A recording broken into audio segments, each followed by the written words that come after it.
Hi friends, this is Akshita here with yet another delicious recipe. Today it's going to be some Kothimbir Vadi, which is a Maharashtrian snack. Now here I have a whole bunch of coriander, fresh coriander or kothmir or kothimbir. I have soaked it in some salt water for 10 minutes, given it a thorough wash and kept it to dry for about 15 to 20 minutes as we want it to be completely clean and dry. Here I have 1.5 cup of chickpea flour or besan. This is a paste of 4 to 5 light green chilies and about 6 cloves of garlic. You can increase the number of chilies if you want it more spicy.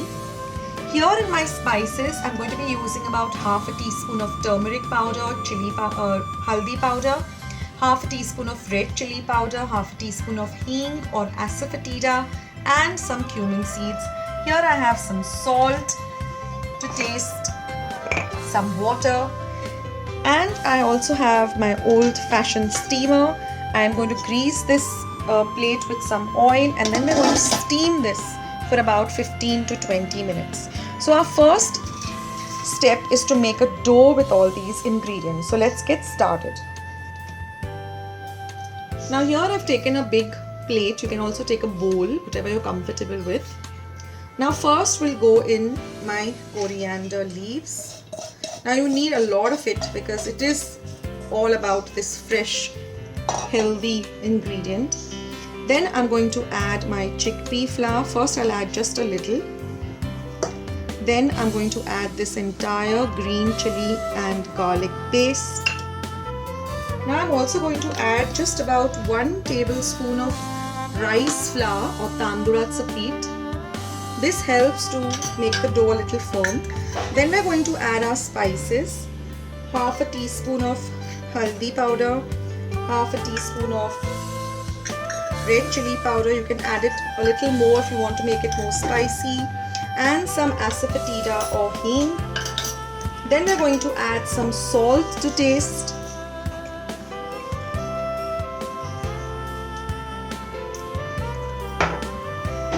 And we're also going to pour about 1 teaspoon of oil to help us make the dough firm and nice. And now by adding water, and if you require a little more of this besan, we're going to make this into a firm dough. So first we'll mix up everything.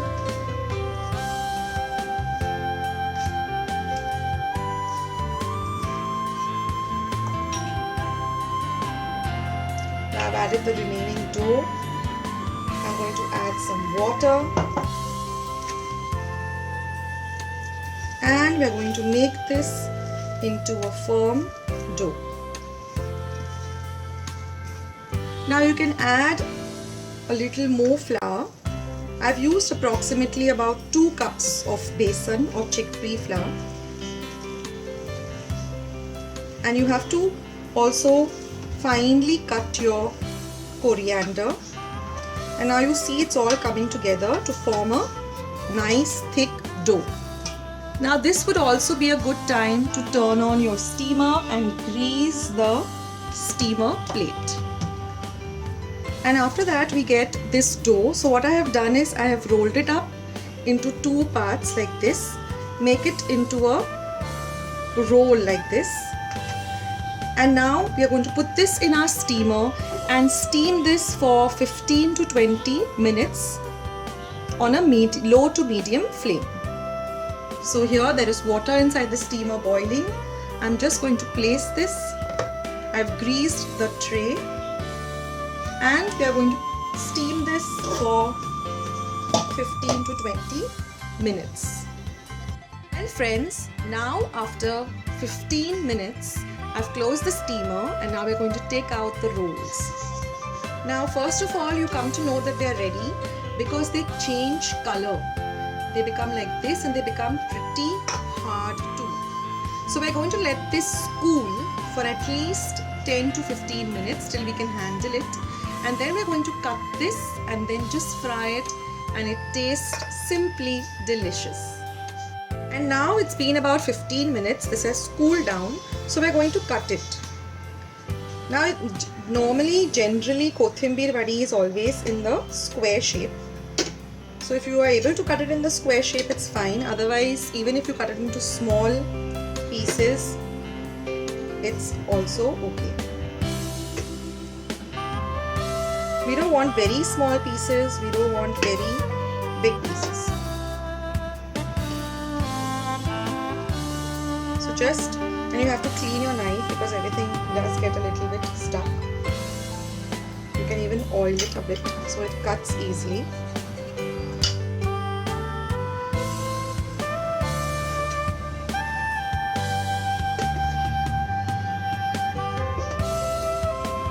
And this even has a very long shelf life. So even if you keep it, cut it in these cubes, keep it in your refrigerator for about a week or two, and then just fry it as and when you require. So you get these cube sizes. So I'm going to cut them all and then I'm going to show you the frying. Some oil heating in a pan. I have my tissue paper ready, my kitchen towel, and I have cut these up into cubes. So now all we have to do is fry them till they are a nice golden brown. So now my oil is hot. Don't overcrowd the pan.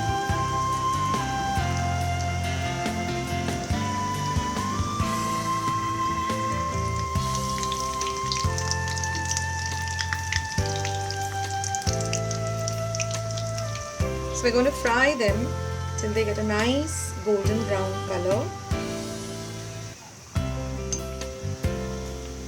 and then drain off the excess oil, and our Kothambir vadi is all ready. So we're looking out for this color. Now we're just going to drain them. In this way I'll fry as much as we're going to have right now and store the rest for when we're hungry for some nice delicious snack. This Kothambir vadi goes very well with, just take some fresh yogurt, beat it up a little, put a little bit of sugar, very little, a pinch of sugar, and a green chutney. I'll link the recipe down in my description box, and just give it a good mix. It goes amazingly well with this curd and chutney mix with a little bit of sweetness. And here already is my Kothambir vadi with some sweet and little spicy curd. So please try out this recipe and let me know in the comments box below as to whether you liked it. Please subscribe to my channel by hitting the red subscribe button that you see just below this video. This is Akshata saying bye until another video. Take care. See ya.